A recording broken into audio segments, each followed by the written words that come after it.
To tell you the truth, fucking miserable. I'm gonna go fucking destroy my... Oscar De La Hoya's destiny is heartbreaking because what lifted him up is exactly what tore him apart. Boxing handed him everything. World titles across 6 weight classes, hundreds of millions in earnings. But it also consumed the very last piece of his soul. What truly happened to Oscar De La Hoya is not the story most people know. It begins with a boy who taught himself to feel nothing. For years, the world was given one version of Oscar De La Hoya. Olympic gold, 6 divisions, 11 world titles, and a smile that sold pay-per-view like few fighters ever could. The Golden Boy, born in East Los Angeles, raised close to poverty, molded into a champion. That story is factual. Every belt, every record is legitimate. But there exists another narrative, one Oscar himself kept silent about for 3 decades. Household was abusive, to say the least. That is where the real story begins. Not inside a ring, but inside a house in East Los Angeles, where a young boy learned, long before he ever fought competitively, that the safest response was to feel nothing. Oscar De La Hoya was born February 4, 1973, to parents who had immigrated from Mexico. His mother, Cecilia Gonzalez De La Hoya, had crossed the border alone at 14, dreaming of becoming a singer. She ended up working in a zipper factory. She sang old Spanish songs while cooking, and in those moments, Oscar later recalled feeling safe. That voice was the one version of his mother he could love without complication. The other version appeared without warning. Mother passed away when I was 16, 17 years old. And what people don't know is that she was very abusive physically, and I was the only child that would receive. He was the middle child. His brothers and sisters were never struck. He alone endured physical beatings that started as early as age 5, targeted and specific, for reasons no child could comprehend. In his 2023 HBO documentary, The Golden Boy, he described one moment when a ball from a stickball game rolled into the street. A car nearly hit him, and he ran toward his mother expecting comfort. Instead, she beat him right there on the pavement. She would say, "I'm going to give you something to cry about," and she would hit him until she was satisfied. One beating lasted so long that she eventually began crying herself, not because she had stopped, but because he had. He had gone numb. He had stopped reacting, and that enraged her further. He described the sensation as his soul leaving his body. That numbness, the emotional shutdown that protected him as a child, became the foundation of who Oscar De La Hoya was inside the ring. He could absorb a punch and show no reaction, not because he was exceptionally tough, but because something far harder than any trainer had already taught him to detach from what was happening to his body. And so when I would get inside the ring, I would have all this anger and rage, and I wouldn't change it for anything, because I strongly feel that what I lived, my life, course of my life, was just meant to... That anger had a face. In the documentary, Oscar said that when he stepped into the ring, he would imagine his mother's face on the opponent. The blows he took became permission to finally get angry, permission to release everything he had held inside. He said he loved getting hit in the face, not because pain felt good, but because being struck meant he now had a reason to let it all out. But there was something else, something buried even deeper, something he did not reveal publicly for over 30 years. At 13, while competing in a youth boxing tournament in Hawaii, Oscar De La Hoya was assaulted by a woman over 35. It was his first intimate experience. He buried it completely, hiding it beneath the Golden Boy identity, beneath the belts and the fame. He did not speak of it publicly until August 31, 2021, in an interview with the Los Angeles Times, almost 40 years later. His voice quickened when he said it. He named no one. He simply stated that it had happened, and that it had been burning inside him ever since. He explained how a person survives something like that as a child in the public eye. You push it down, you keep living, you become the Golden Boy, but it remains. Then his mother fell ill. Cecilia Gonzalez de La Hoya was diagnosed with stage 4 breast cancer. She was 38. Oscar was 17. Despite the diagnosis, she refused to miss his fight at the 1990 Goodwill Games. She skipped her cancer treatment to sit in the stands and wave the American and Mexican flags. He saw her there from the floor, already weak, already fading. On October 28, 1990, Cecilia passed away. By the time Oscar reached the hospital, she no longer recognized him. He had never told her he loved her. He did not get the chance. He described wanting to tear the elevator doors open and run to her room, but she was already gone. He was 17, carrying abuse and assault he had never spoken about, and grief he had no way to process, and nowhere to put any of it except the ring. Truth, fucking miserable. By the time Oscar De La Hoya turned professional in November 1992, the story the public received was clean. 19 years old, Olympic gold from the 1992 Barcelona Games, one for his mother's dying wish. He had stood on the podium and cried, and the image traveled worldwide. The American dream in golden boxing gloves. The truth of that story, as he admitted in the 2023 HBO documentary, was more complicated. His mother had never actually asked him to win Olympic gold. He created that story in the moments after his win, overwhelmed and unsure what to say to the cameras and reporters. The lie was easier than the truth, and it became part of who he was. He turned professional at the Great Western Forum in Inglewood, California, knocking out his first opponent in round 1.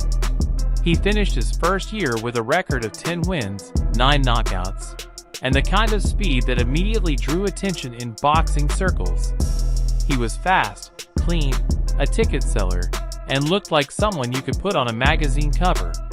By 1994, he had won the WBO super featherweight title. By 1995, he held both the WBO and IBF lightweight belts. In 1996, he stopped the legend Julio Cesar Chavez in 4 rounds. In 1997, he outpointed the great Pernell Whitaker over 12 rounds to become welterweight champion. Title after title, weight class after weight class, he was building something almost no fighter of his era had achieved.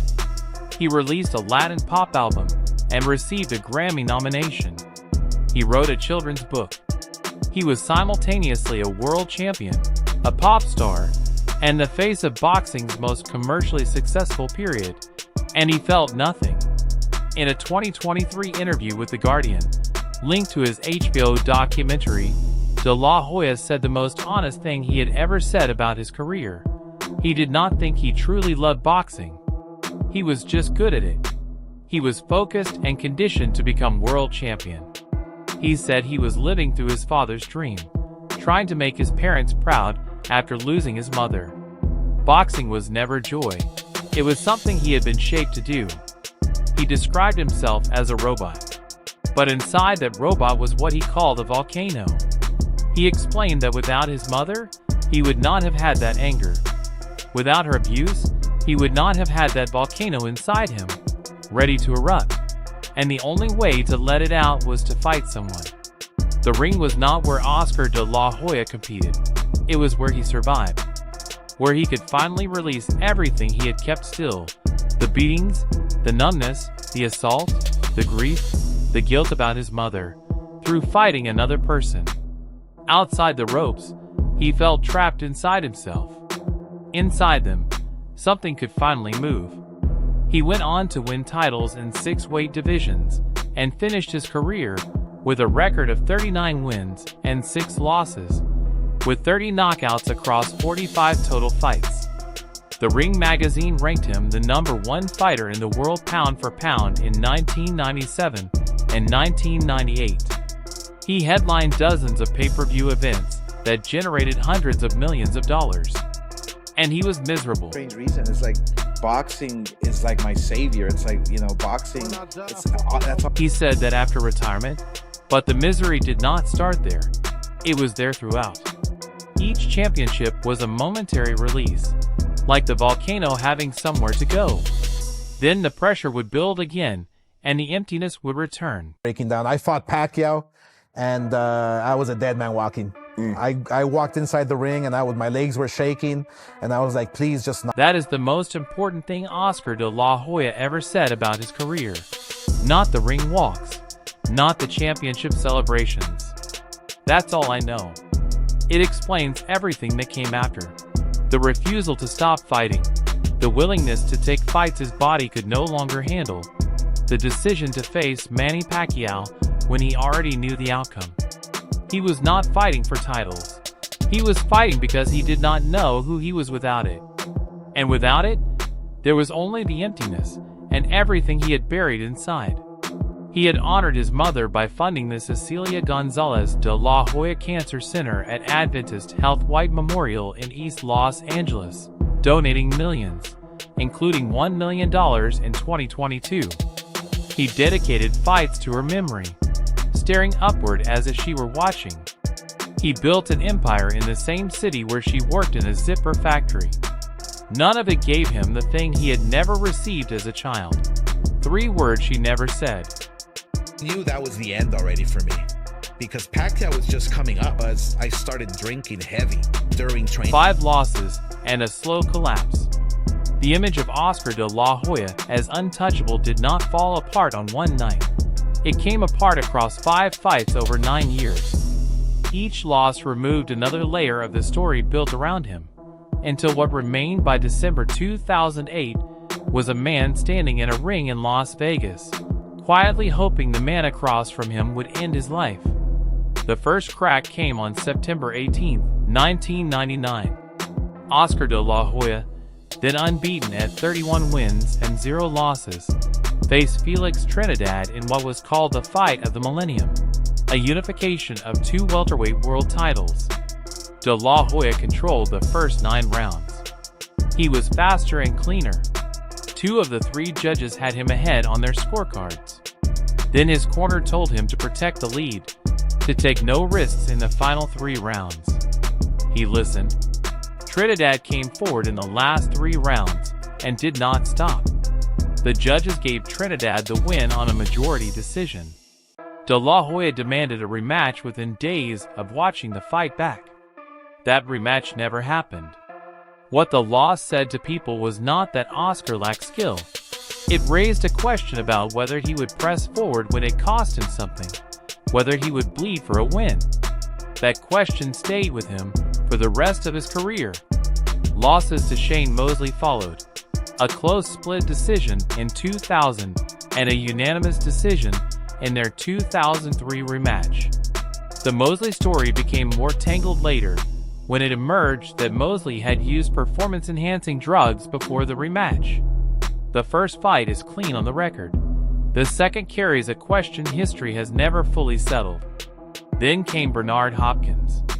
On September 18, 2004, in round 9, Hopkins landed a body shot so perfectly placed that De La Hoya folded and could not get up before the count finished. It was the first time in his career he had been stopped. The image became one of the most shared in boxing history. The golden boy on the canvas, Hopkins celebrating as if he had taken something back. The message was clear. Oscar De La Hoya could be finished. On May 5, 2007, Floyd Mayweather outpointed him over 12 rounds in a split decision. De La Hoya had his moments, but Mayweather's movement and accuracy took over in the later rounds. Another loss to a smaller, faster opponent, another reminder that the era of the golden boy at the top of everything was ending. And then Manny Pacquiao. Love to fight Pacquiao again because he kicked my sorry. Right when I walked into the ring, I had an Oscar De La Hoya revealed about the Pacquiao fight, not right after it happened, but years later in the 2023 documentary and in a 2024 podcast interview, removed whatever remained of the golden boy story and replaced it with something much harder to look at. He had started drinking heavily during training camp, not after workouts, but during the camp. He was consuming alcohol while preparing for a professional world title fight. and nobody around him knew. His training partners were beating him in the gym. His legs were not working right. His body did not feel like his own. He later said he walked into the ring that night in December 2008 hoping a punch would kill him. He wanted what he called death by knockout. He said that in the 7th or 8th round, while Pacquiao kept landing, he wanted his whole life to be over. After round 8, with his face damaged and Pacquiao still hitting him without answer, his corner stopped the fight. He retired formally in April 2009. He was 35 years old, and he had just stepped away from the only structure that had ever given his days any shape. The volcano no longer had anywhere to go, and everything that boxing had kept locked inside, the trauma, the grief, the self-destruction, the secrets, began to come out. Knew that my skill level was diminishing when I knew that I wasn't the same fighter when I started boxing. 38. At 38 years old. I was a hard worker. I was the first one to be in the gym. I was a He was not wrong. Rock bottom, addiction, scandal, and the lie that collapsed. The image of Oscar De La Hoya had been built carefully across more than 10 years. The Olympic hero, the devoted son, the man who married a singer, built a business empire, and carried the flag of East Los Angeles everywhere he went. It was a story with no visible cracks. And in late 2007, a woman named Milana Dravel sold photographs to the New York Post that began pulling the whole thing apart. The photographs showed De La Hoya at a hotel wearing a wig, fishnet stockings, high heels, a bra, women's underwear, and heavy makeup at a private party with Drail, the golden boy in women's clothes at a hotel with a stripper. He denied it immediately and with force. He said the photographs had been digitally altered to include his face. He had his lawyers go after Dravenel, pushing her into signing a confidentiality agreement and a public statement walking back her claims. Reports put the settlement amount somewhere between $1 million and $20 million. Dravenel later filed a defamation case against him. He held that denial for almost 4 years. In the 2023 HBO documentary, De La Hoya confirmed that the incident was real. He had been under the influence of cocaine and alcohol. A woman at the party had encouraged the cross-dressing. He called it part of a very bad period in his life. A second situation followed in 2011, when another woman, Angelica Marie Sakura, filed a lawsuit claiming a separate incident at a Ritz-Carlton hotel in New York, another night with cocaine and alcohol, where she said De La Hoya wore her clothes, became aggressive, and would not let her leave. He denied those claims as well. The substance behind both situations was the same: cocaine and alcohol taken in amounts that removed the golden boy and left something that could not be controlled. Thinking about boxing when I'm not thinking about fighting somebody or training, or it's like, what do I go do? I'm gonna go and destroy my life.